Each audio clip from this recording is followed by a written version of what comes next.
In this lesson we're going to learn about naming amides, and the amides are a derivative of carboxylic acid.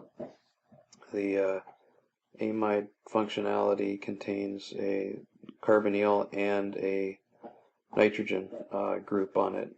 Now this doesn't have to be a hydrogen, this can be a carbon, as well as here this doesn't have to be a hydrogen, this can be a carbon as well, and so the chain can continue.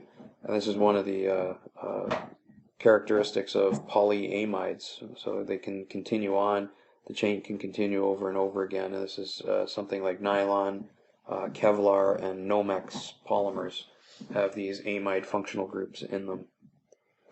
So if we're to name it, essentially we're just going to call it in this case, 1, 2, 3, 4, the butane, and instead of the E at the end, we're going to call it butanamide.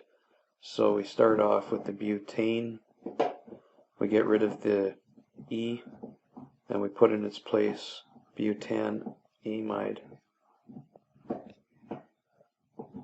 If you live in the US, you might hear in certain parts they call it an amide instead of an amide. So either one works, but the amide sounds better to me.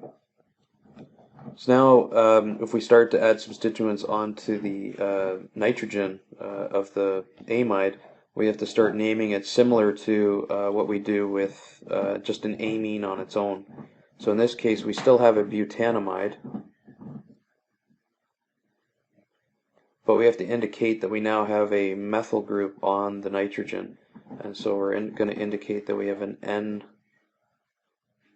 N-methyl butanamide, similar to what we would do with an amine. And if we continue and add another methyl group onto it, now we have two methyl groups. Again, it's a butanamide.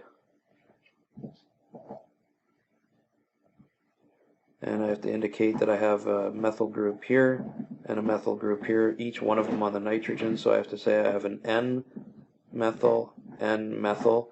So it's an N-N-dimethyl